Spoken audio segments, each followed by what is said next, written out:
Dito na naman tayo sa another episode ng ating vlogs, Badong Aratilis po. Pag-uusapan natin ngayon, ito po, no?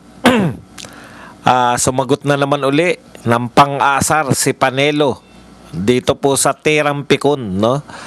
Tirampicon po to si Lacson, na sinabihan po si Panelo na siya ang pusakal at ungas-ungas. Ang tanda na kasi sa Senado, walang pinagkatandaan. Magretiro na kayo. Kayo ni Tito Soto, wala na po kayong kontribusyon sa Senado, no? Sana po, opinion namin, magpahinga na kayo. Sapat na kung ano man yung inaakala nyong kontribusyon nyo sa Senado, kahit wala naman kaming maalala. Okay na po yan. Ibigay nyo na po yan sa mga mas bata-bata. Kung talagang wala na po kayong maiko-contribute, ngayon po ang panahon na ang Senado ay dapat nagmamagaling. Ngayon po makikita dapat kung gaano kahusay yung mga senador sa gitna po ng napakalawak. Lahat po nagsasabi na ito ang pinakamalawak na korupsyon, no? Ngayon dapat nagpapakitang gilas itong mga senador. Pero sa kasawiang palad, itong setup ng Senado ngayon sa pamumuno nito ni Soto at Lacson, walang kabuhay-buhay, walang katorya-torya. Opo, gusto niya yan, makilala kayo na sa pamumuno nyo, pinakabulok na pamunuan ng Senado. Ayan. Yan na lang pinapatulan nyo. Yung mga pang-asar, napipikon pa kayo. Paano kayo hindi mapipikon? Wala naman kayong ginawa kundi magpa-preskon. Wala naman kayong ginawa kundi magpakita sa media. Magtrabaho kayo. Mag-imbestiga ka, Lacson, hindi yung mayat-maya ka na sa media.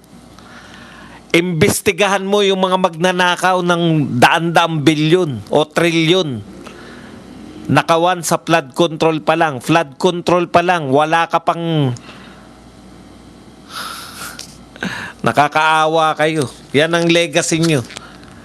Sa panahon na sa panahon na ang ating bansa ay humaharap sa pinakamatinding korupsyon, kayo, nag-iinarte lang dyan. Napipikon sa mga sinasabi ng tao. Real talk po tayo. Wala kayong mga silbi bilang mga pinuno ng Senado. Dapat po ang Senado ngayon, sa totoo lang po, dapat ang Senado ngayon, no, malaki ang contribution nyo. Dapat isa kayo sa mga nag-iisip paano lulutasin tong malawak na problema natin. Okay. Hindi pa po tayo nagsisimula, pamagat pa. Pag-uusapan din po natin, eto po. Ano ba mga pag-uusapan natin? Ano ba pamagat natin?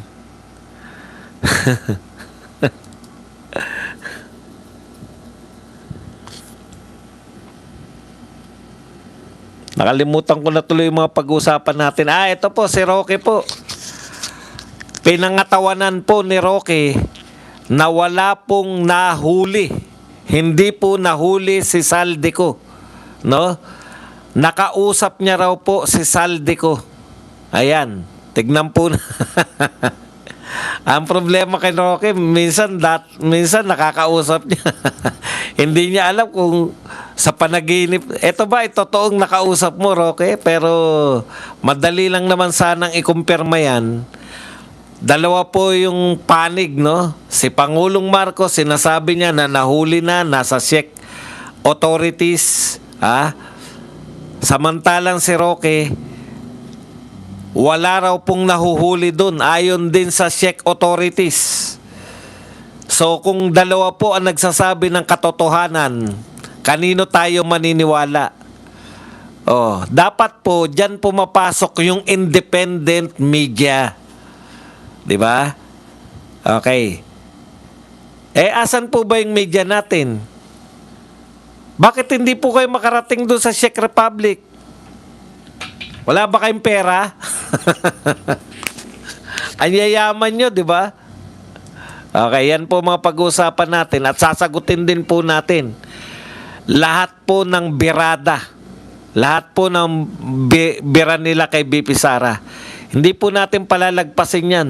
Yung mga panloloko po nila gamit itong survey, yung mga panloloko po nila, ibato po natin sila. Gusto nyo ng survey? Ibabalik po namin sa inyo yung survey na yan. No? Yung makatotohanang survey, hindi po yung galing sa Octarts. Maski yung Octarts Dancer Survey, niloloko nyo pa sa interpretasyon. Ang simple lang po ng sinasabi ng mga survey. Madali lang po yung ipaliwanag, pero niloloko nyo yung taong bayan dyan sa mga survey na yan. Yan po ang mga paglilingkod natin, pero bago yan, kung bago ka pa lang dito sa ating channel, mag-subscribe ka na. Dahil ito lang ang tanging channel na may kinikilingan, may pinapanigan. Una sa balita, huli sa impormasyon, kaya ano pang hinihintay nyo? Pindot na, okay. Unahin na po natin to, no? Ito po, paulit-ulit, ilang araw na po to. Buhat po na nag-announce si BBM. Alam nyo po, Mr. President, ang laki po ng problema ninyo diyan sa PCO. Kasi hindi po kayo kayang ipagtanggol ng PCO. Hindi po naniniwala na yung mga tao sa PCO. Ang epekto po niyan, therefore, araw-araw lumalabas si Anticler sa PCO, hindi naniniwala ang tao. Ganun po ang dahilan kung bakit po kayo hindi na rin pinagtitiwalaan. Biruin nyo, binalita nyo, for the first time, presidente ng Pilipinas, nung nagbalita, teka muna, sino ba nagkumpirma niyan? Presidente na ng Pilipinas, kinakailangan pa ikumpirma? Ganyan po kalala ang kawalan ng tiwala sa inyo, Mr. President. Wala na halos nagtitiwala sa mga sinasabi ninyo. Presidente na kayo, nag-announce kayo, nahuli si Saldico. Wala pa rin naniniwala. Gusto pa nilang iba pa mag-announce. O, di po ba? Yan po ang problema natin ngayon. Ngayon, kami po, mga mamamayang Pilipino, eto po si Harry Roque. Sabi ni Harry Roque, nakausap niya si Saldico. Hindi nakulong si Saldico. Mr. President, no? Lahat po ng mga nakulong, lahat po ng mga nahuli, may video tayo. May video tayo kay Tebes, nahuli sa ibang bansa. May video tayo kay Alice Go. Sabi nga ni... ulitin ko lang po sabi nga po ni Ben-Hur Abarlos, diyan kay Alice Go, ikaw pala si Alice. Ikaw talaga. Ikaw talaga.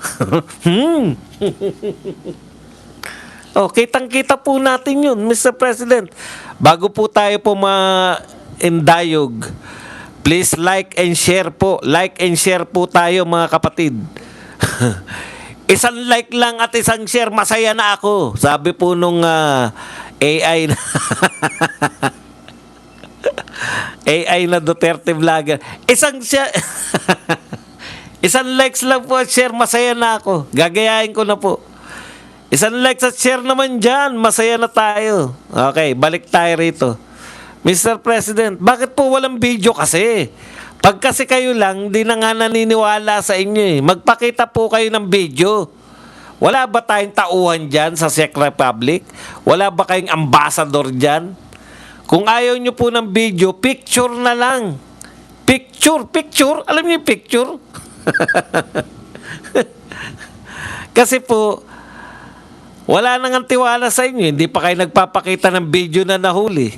Wala po bang CCTV dun sa airport kung saan nahuli si Saldico? Putya sa atin nga, mga daga nga sa airport natin nakakarating sa ibang bansa eh. Yung video ng mga daga nakakarating, yan pang may nahuli. Wala man lang tayong makuhang CCTV copy. Wala ba tayong tauhan sa Czech Republic? Yung kapitbahay po ng Czech Republic, ano ba kapitbahay niyan? Baka may ambassador tayo dyan.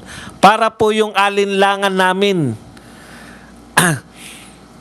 Yung mga daga nakakarating, yan pang may nahuli. Wala man lang tayong makuhang CCTV copy. Wala ba tayong tauhan sa Czech Republic? Yung kapitbahay po ng Czech Republic, ano ba kapitbahay niyan? Baka may ambassador tayo dyan. Para po yung alinlangan namin. 'Di ba? Talaga namang hindi marami pong hindi naniniwala. Ano ba naman yung trabahuin ninyo para maniwala kami? Hindi po ba yung trust po, parang pag nawala yan di ba? Parang tiwala. Pag nawala na, mahirap nang maibalik. Ganun po kami sa inyo Tapos ngayon, mag-a-announce kayo, yung isang tao, nakausap niya si Saldico. Sabi ni Saldico, hindi raw siya nakulong.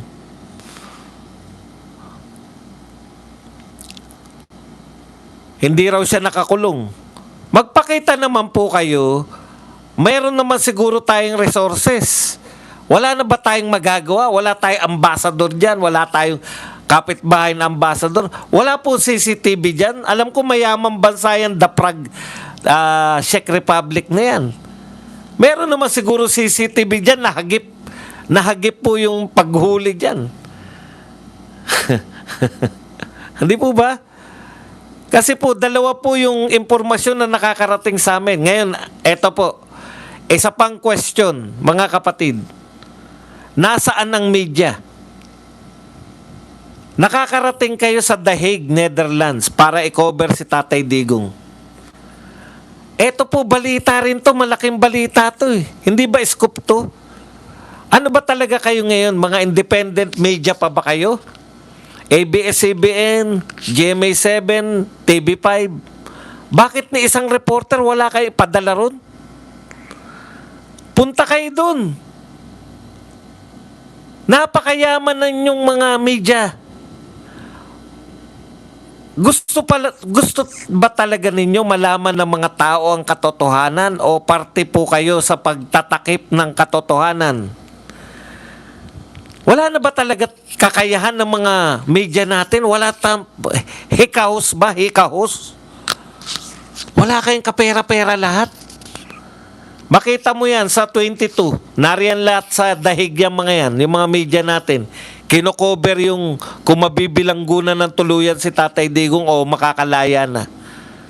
Europe din yan. Europe din yung the Prague, Czech Republic. Bakit wala kayong kakayahan na magpadala na kahit isang pipitsuging reporter dyan?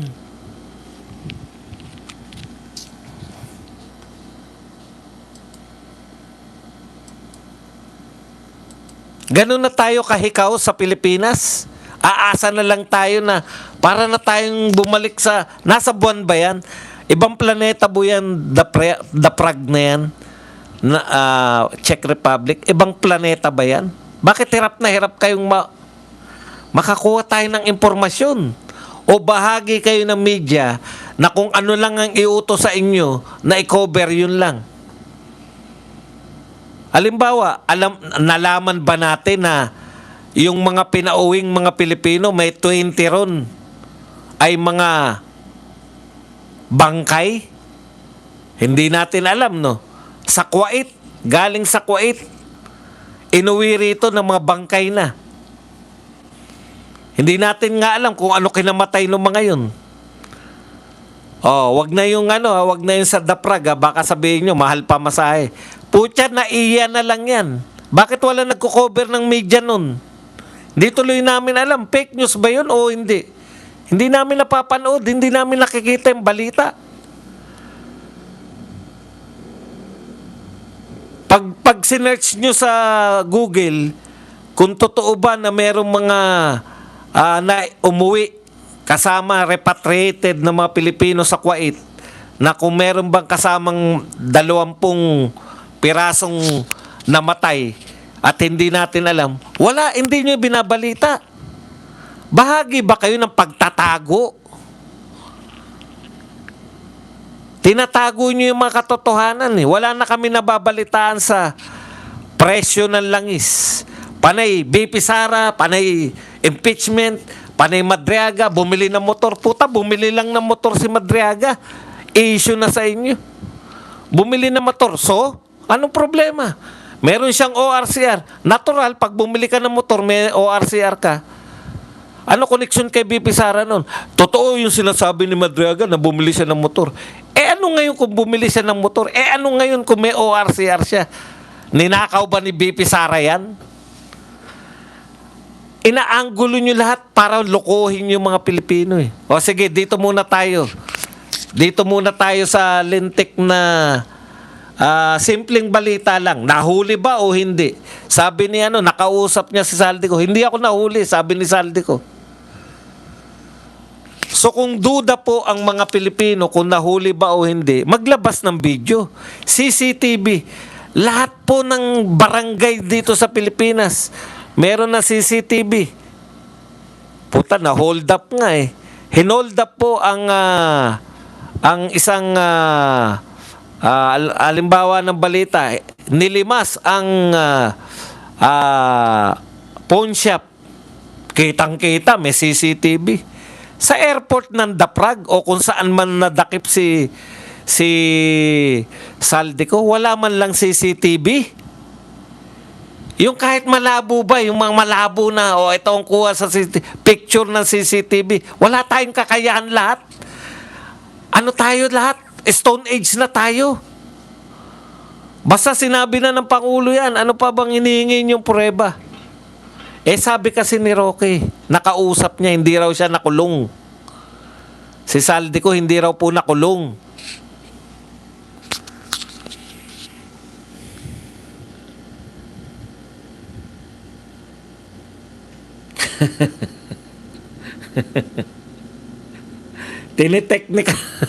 Tinitechnical nyo lang, na-hold o hindi raw siya na-hold. Kung ano man ang tawag doon. Hindi raw po totoo yun. Sabi nga ni Roque, fake news daw si BBM. Anak ng tinapay, oh. Ang dapat gawin ng media dyan, magpadala rin ng tao. Isang reporter. Interesado yung mga Pilipino. Ano ba talaga nangyari kay Saldico?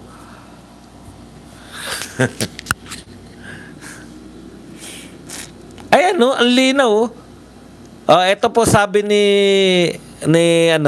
wala pong in custody. Yung sinasabi nyo na hold lang. Walang in custody, walang in detention, wala pong arrest, ani Roque. Mismong kay Saldico nanggaling. Ang kumpirmasyon po na hindi siya nakakulong ay nanggaling mismo kay Saldico. Sa kauna-unahang pagkakataon niyan po ay galing mismo kay Saldico. Hindi po siya nakulong, hindi siya nakakulong. Kaya nga buong-buong sinasabi, nagpapakalat ng fake news ang presidente. Yan po ang sabi ni Roque.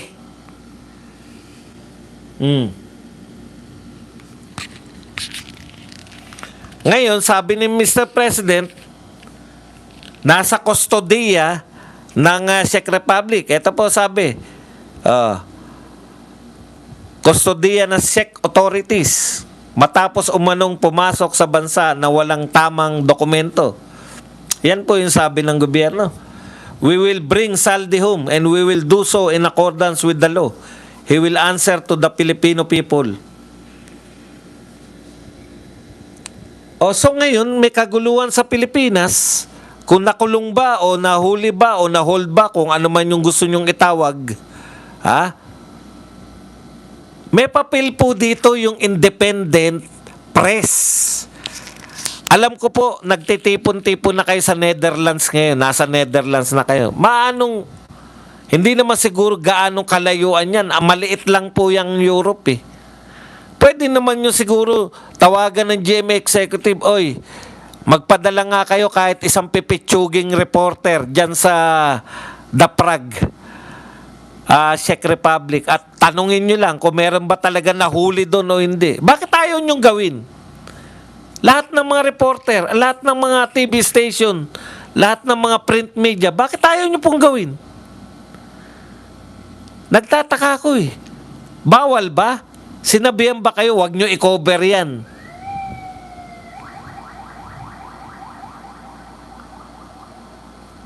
Ano po ba ang dahilan na pumipigil sa mga media natin na i-cover yung lintik na yan? Nariyan na kayo sa dahig.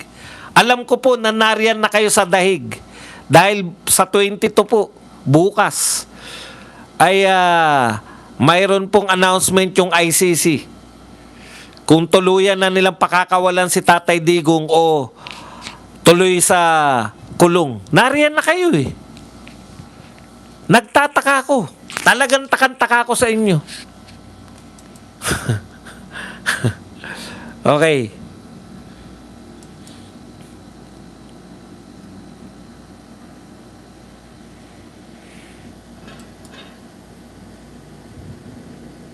Dito na po tayo sa sumagot po. Alam niyo po, ito ang sinabi sa sagutan po ni Panelo at saka ni Ping Lacson.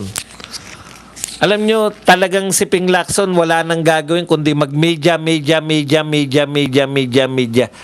Alam mo, Lacson, lahat nasasabi niyo, lahat, ang dami niyong kuda sa media. Salitaan na naman kayo ni Tito Soto ngayon sa media na, well, naghahanda na kami sa impeachment. Ang dami niyo sinasabi sa media.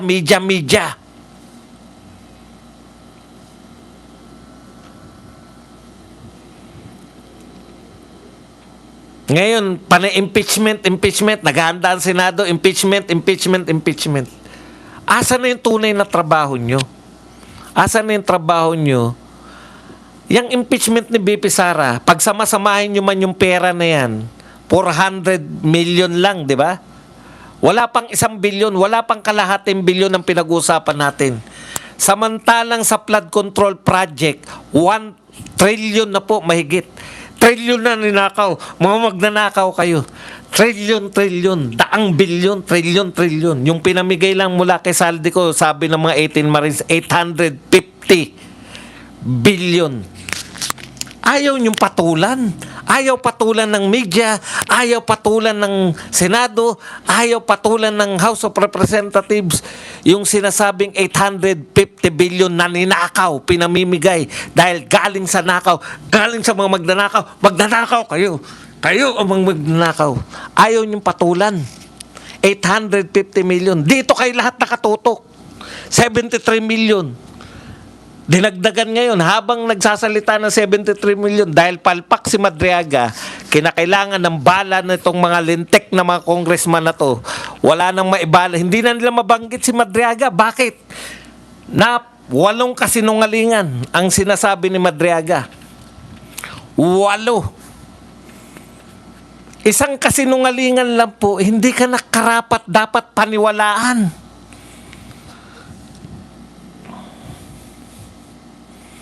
Sa mga matitinong tao, isang kasinungalingan lang, burado ka na. Sinungaling ka pala. Hanggang ngayon, sinasabi pa rin. Matapos tayong pagsinungalingan ng term sharing, matapos pati po yung San Sebastian Recoletos College. Pucha, gumawa ng paraan yung San Sebastian para maipasa si BP Sara. Ano naman sagot nyo na 1 take lang si BP Sara sa bar? Wala. Hindi na. Di ba? Sa bar nga, 1 take lang. Yan pa, hindi maipasa ni BP Sara. Ano ang patunay ninyo? Meron bang profesor na nagsabi, oo, tama si Madriaga. Ako, dinaya ko yung grade ko. Meron na ba tayong profesor? Kayong mga taga-media, meron na ba lumabas na profesor na nagsabi na, oo, mandaraya ako, dinaya ko yan, pinasa ko lang si BP Sara? Wala naman eh. Wala nagko-corroborate sa mga pinagsabi. Pumunta. Yung mga taga-Lubao, nagsasabi po, wala pong mall sa amin. Saan nag-withdraw ng bangko sa mall ng Lubao?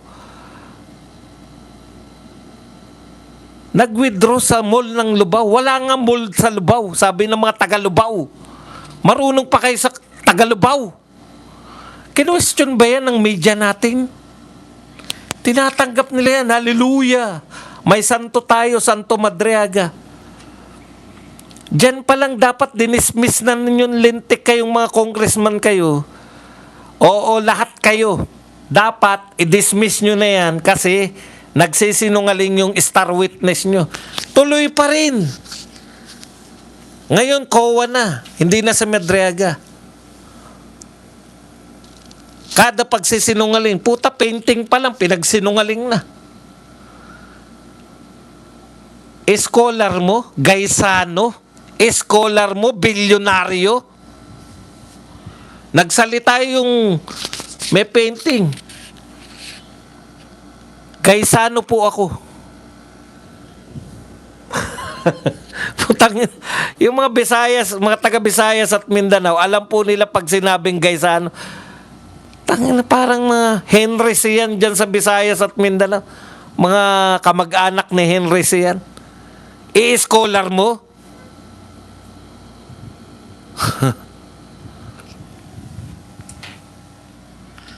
Panay kayo kalokohan. Ginagamit nyo yung media. Ikaw rin doon ang pinakamalaking kasalanan mo. Niloloko mo mga tao. Ngayon, kowa ka ng kowa. Impeachment ang pinag-uusapan. Kailan pa? Magbasa ka po kayo. Kayo na po magbasa.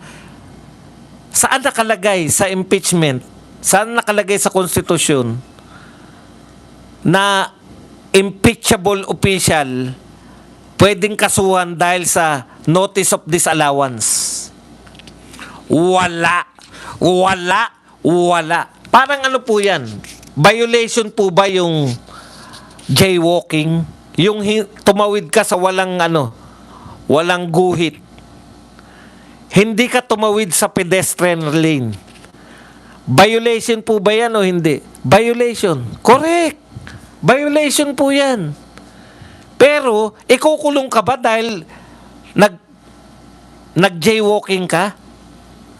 Violation yan, pero hindi po yan sapat para makulong ka. Pag nahuli ka ng pulis, baka pakantahin, pag masipag pa yung pulis, baka pakantahin ka lang ng lupang hinirang. Nakita mo bang wala ka sa jaywalking? O kaya pagmultahin ka lang? Nakikita nyo po yung ginagawa nila? Lahat na lang ng violation. Pinasa lang daw si BP Sara ng San Sebastian. Kahit walang profesor na nagsasabi, tinatanggap po yun, ay dinaya lang pala ni BP Sara. Anong dinaya? Pag pinasa ka, ang tawag sa atin dyan, pasang-awa, di ba? Nakiusap yung nanay mo, pasensya na po kayo kasi bubutong anak ko eh. Pero bigyan nyo naman po ng pagkakataon. Sige na nga, ipapasa ko na nga, nakakaawa ka, magdala na lang kayo ng floor wax. Pasado pa rin yun. Pero malupit, yung pinasang-awa, first take lang sa bar. Sino po mas kapanipaniwala? Kaya nasaktan si BP Sara eh. Kaya niya sinabi yan eh. First take lang ako sa bar. Hindi ako nagpalipas. Hindi ako nag-review. Yung iba po, hindi muna magte-take ng bar. Graduate na. Magre-review muna. Yan po ginagawa dyan dahil alam nila mahirap ang test. Si BP Sara pagka-graduate ng April o March, September nag-take na. Hindi po nagpalipas. Pinagmalaki ni BP Sara yan. Kasi minamaliit yung kakayahan niya eh. Puta, eto na naman. Aba, hindi usapin to ng grade. Hindi usapin to ng first take. Eh puta, anong gusto niyong gawin ni BP Sara? Manahimik? Habang sinasabihan siya na pinasang-awa lang, mananahimik lang si BP Sara? Ogag pala kayo eh. Alam niyo po, nasa crisis tayo. Hindi pa bumababa ang langis. Ngayon, nagpahayag si Garin. Ibababa daw yung langis. Gagamitin daw yung EO number 1011 na nagdedeklara ng emergency. Ngayon nyo lang gagamitin yung emergency?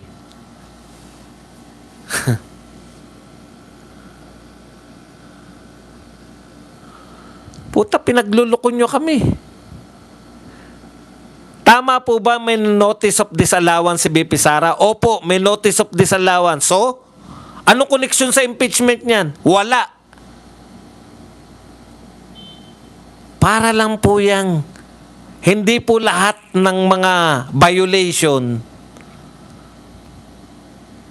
ay pare-pareho. Mali yung sinasabi na nagnakaw ka ng piso, nagnakaw ka ng bilyon, pareho lang magnanakaw. Tama. Parehong magnanakaw yung piso ₱5 naman kasi wala na parehong magnanakaw, yung nagnakaw ka ng 20 pesos at saka bilyon, parehong magnanakaw. Pero yung isa, batok lang katapat. Pak! Yung isa, reklusyon perpetua. Reklusyon perpetua yun. Ganon din po yung sinasabi mo rin doon. Walang kinalaman yan sa impeachment. Hindi ka ma-impeach dahil may notice of disallowance ka. Kasi ang notice of disallowance, ayusin mo ng 5 buwan, ayusin mo ng 6 na buwan. Ito, binibigyan kita ng notice. Ayusin mo yan sa loob ng 6 na buwan. So, anong gagawin ng Vice President? Ma-impeach ba siya? Hindi. Aayusin niya lang.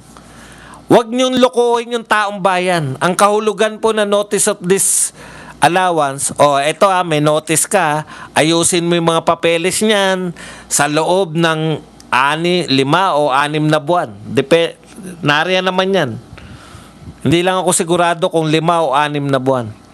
Ibig sabihin ba dong yung sinasabi ni Redon, pinapaayos lang sa Office of the Vice President? Opo. Pinapaayos lang. Hindi siya pwedeng impeach doon. Hindi po. Ang impeachment niya, yan naman sinasabi ni Madriaga, paano mo nga papaniwalaan? Kasinungalingan nga.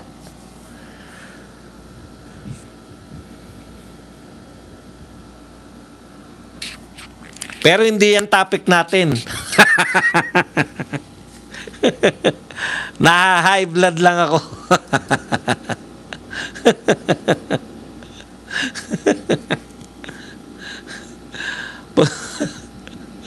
Punta na po.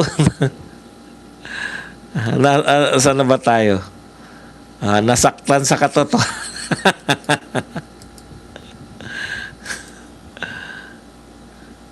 Uy, ano pa topic natin? Dito na tayo sa nasaktan sa katotohanan. Si Lacson. Sabi kasi ni Panelo, eto po ang sinabi ni Panelo na nasaktan si Lacson. Tinawag na ungas, hindi pa muna yan. Eto po yung sinabi ni Panelo muna. Uminit ang palitan ng pahayag niya tungkol po sa impeachment case laban kay BP Sara. Yan. Sabi kasi ni Lacson, tinawag niya ng ungas itong si Panelo. Bakit niya tinawag na ungas? Kasi si Panelo binatikos niya tong mga senador na meron daw dyan mga pusakal na boboto ng para ma-impeach si BP Sara. Ngayon pa lang, alam niya na. So, tinukoy niya.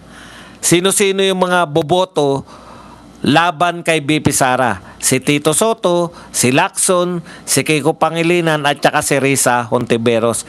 Siguradong sigurado si Panelo dyan sa mga pusakal na yan na boboto laban kay BP Sara. Yun po ang sinabi. Nasaktan ngayon. Ang pusakal na si Lacson. Hindi pala. Nasaktan sa pusakal si Lacson. Yun. Mali pala. Okay. Nasaktan yung pusakal na nasaktan sa salitang pusakal si Lacson. Kaya ang sinabi niya ngayon kay Panelo, siya yung pusakal at ungas. Ungas. Dalawang ungas. Yan. Natawa naman ngayon. Pinagtawanan po, ang reaction po ng gigil na si Lacson, pinagtawanan po ni Panelo. Ang sabi po ni Panelo, ha ha ha. Natawa ha ha ha. Nasaktan yung mama sa katotohanan. He must be looking at the mirror when he uttered the words pusakalin, ungas-ungas. Nakatingin ka raw sa salamin, Senator Lacson, nung sinabi mo yung pusakal at ungas-ungas. Ang lakas din mga asar ni Panelo. No? Yan ang mga hindi nang iiwan kay Duterte. Malalakas mga asar. Bakit? Katotohanan lang sinasabi nila. Nilinaw po ni Panelo na hindi niya pinangungunahan ang bobo nila, hindi, ang boto ni Lacson. Namamali ako ng basa. Hindi niya pinangungunahan ang magiging bobo si Lacson, boto ni Lacson. Yan. Kung hindi, nagpapahayag lamang siya ng opinion. Ito po ang pahayag ni Panelo. I was not making a premature statement on his impeachment vote. It was an opinion based on his demeanor as a senator. His anti-Duterte stance is known to the public. So opinion po yan ni Panelo dahil anti-Duterte naman talaga si Ping Lacson. Iginit pa ni Panelo ang mga sumusunod. A citizen is entitled to express his opinion. Ang mga mamamayan po ay may karapatang magpahayag ng opinion on any matter on national interest and concern. Yeah.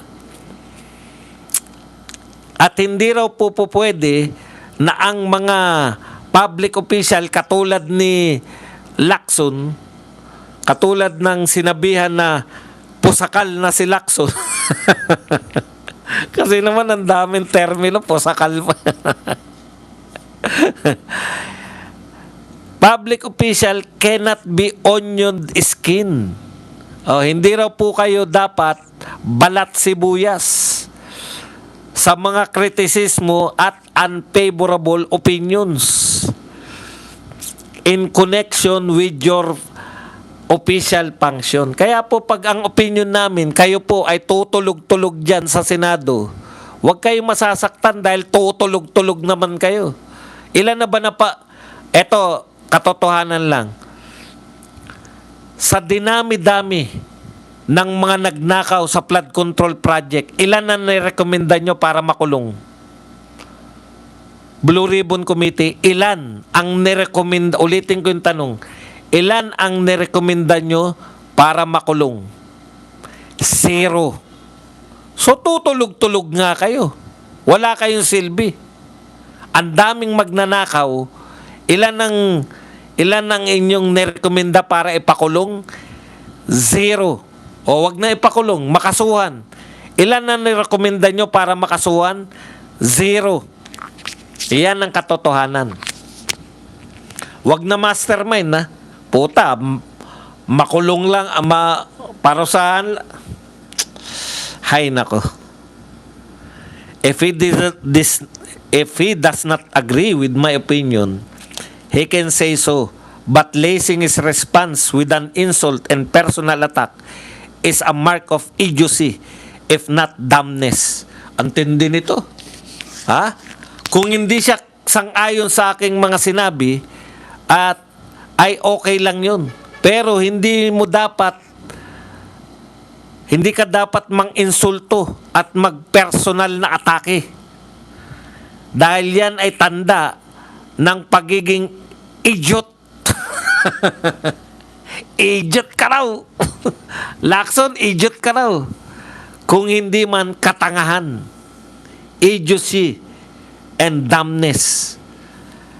Isa kang idiot, sabi ni dahil pikon.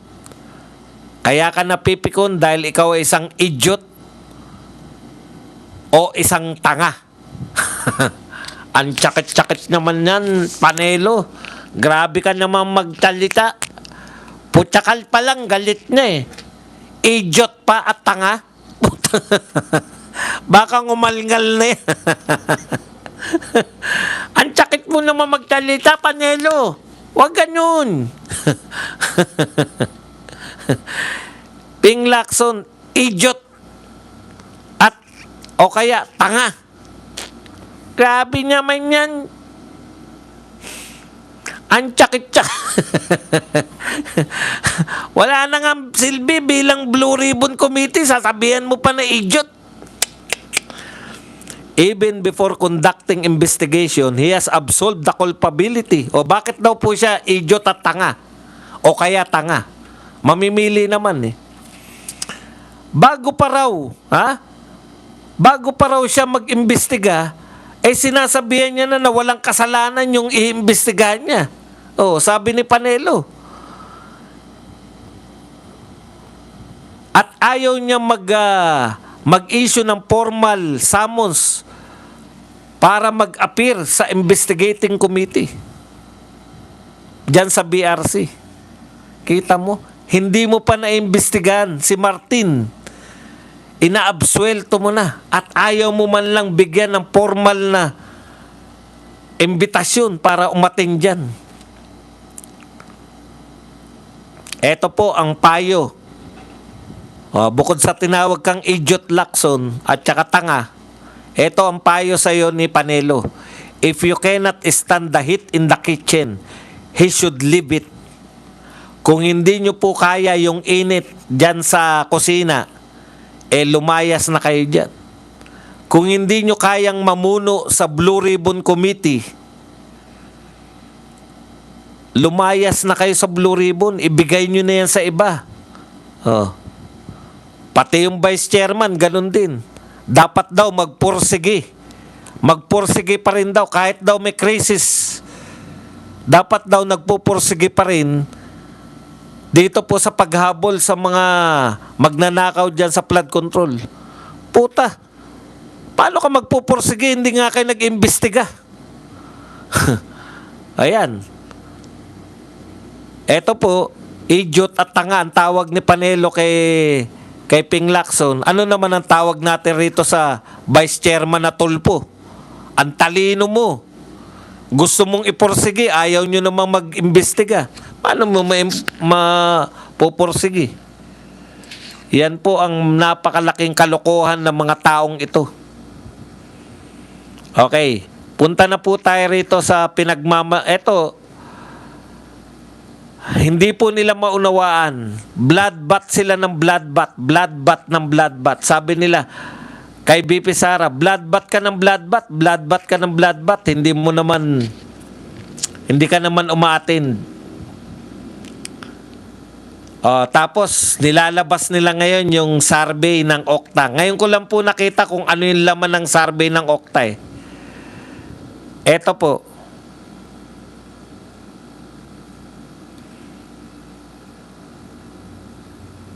Asan na ba yun sa Okta?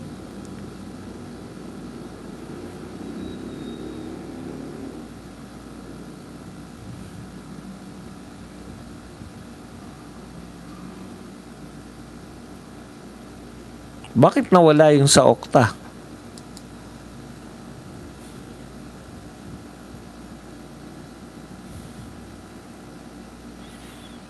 May sinagot po kasi ko dito po sa Okta search na to, Okta Arts Dancers.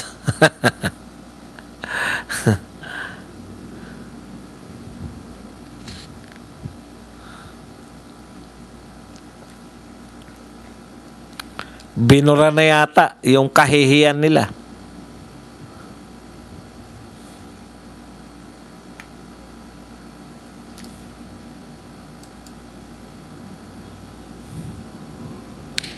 Okay, kinukot po ngayon ng mga kakamping, loyalista, dilawan, yung sinasabi po ng Okta Arts Dancer Survey na marami daw po mga Pilipino, majority ng Pilipino, gusto po ng trial sa Senado. Di ba? Ngayon, gaano po sila kabobo? Ngayon, yan po yung kinukot nila, yung Okta Search, majority ng Pilipino, 69 ba? 69% o 65% ng Pilipino. Paki-search nyo na lang. Majority daw po ng Pilipino gusto na humarap si BP Sara sa impeachment trial sa Senado. Linaw saan po harap? Sa Senado. Ang tanong nila, bakit daw hindi humaharap si BP Sara sa HOR? Ganyan po kabubugok yung mga yan. Malinaw po ang sinasabi, humarap sa impeachment sa Senado. Hindi po impeachment hearing sa HOR. Trial ang gusto ng mga tao. Trial sa Senado. Ako po, Marami po sa atin, gusto po natin trial. Di ba? Matrial na po. Ang tanong, bakit Redon? Salita kayo na salita. Dilima, Luistro. Bakit salita kayo na salita sa sa media? Bakit hindi nyo nalang dalhin yan sa Senado nang matapos na? Nang maisalang na dyan? O, eto po, sagutin natin to si Santa Maria. Yun din daw po, si Santa Maria daw, din to ng Mel Santa Maria. Din po to na, former na pala, tinanggal ka na pala. Former FEU law din. Sabi po ni Attorney Mel Santa Maria, sa tingin ko lang, dapat sumipot na siya. Sapagkat ang daming testimonya ngayon na lumalabas, ang daming ebidensya, ang daming mga kwento. At kung dapat mapasinungalingan yan at masabing hindi totoo, isa lang ang tunay na makapagpapatunay niyan, si BP Sara. Alam mo, din Santa Maria, alam ko matalino ka, din ka di ba? Naging din ka, ngayon attorney ka. Matalino ka dahil may program ka sa TV. Nananawagan ka na umattend. Ang tanong ko naman sa iyo, eto naman na, wag mo kaming binubobo, 'di ba? Sinasabi mo na dapat mapatunayan niya na kung nagsisinungaling si Madriaga, kung nagsisinungaling, dapat umatin si BP Sara. Bakit? Ang tanong ko, pwede bang magtanong yung mga abogado ni BP Sara kay Madriaga? Hindi po. Hindi pala pwede. Bakit mo pa atinin? Pwede ba magtanong si BP Sara sa COA? Halimbawa, sinabi ng COA, ganto. Pwede ba siya magtanong dyan sa hearing? O yung mga abogado niya? O mismo si BP Sara? Kung umatin si BP Sara, pwede niya bang tanungin yung COA? Hindi rin. Ano malilinaw niya? Pag pinaatin nyo si BP Sara dyan, iharap nyo lang siya sa mga tao na pwedeng magsinungaling sa harap niya. Hindi niya pwedeng tanungin. Di ba? Hindi niya pwedeng tanungin. Kasi hearing lang yan Si Marcoleta nga, si Congressman Marcoleta nga, sinasabihan pa lang na nakakulong, pinagbawalan na siya. Bawal daw kung ano man. Bawal sabihin na ang katotohanan kay Madriaga. Nasa intro pa lang si Marcoleta sabi niya na PDL si Madriaga, pinatitigil na siya Ano po ba gusto niyong gawin kay BP Sara? Makinig sa mga kasinungalingan? Ngayon, Santa Maria, matalino ka. Huwag mo kaming gawing bobo nga lang. Hindi naman trial yan Gusto mong umarap si BP Sara? Pag madaliin mo yung mga propaganda ninyo, kasama ka, dilawan ka rin.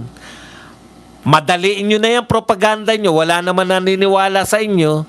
Madaliin nyo na yan nang madala na yan sa Senado. Hindi yung gusto nyo pang umatin. Para saan yung pag-atin ni BP Sara? Wala namang mangyayari. Pwedeng magsinungaling sa harap niya si Madriaga. Mag-iinit lang siya. Baka yun yung gusto nyo. Pagmumuray ni BP Sara yan. Sugurin at sapakin. Yun ang gusto nyo. No way. Sabi nga ni Pulong, no way. Okay. Isa na lang po.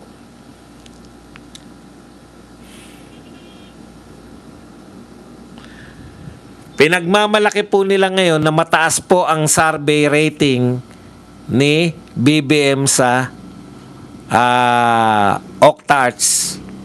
Hindi po nila sinasabi, tumaas ang survey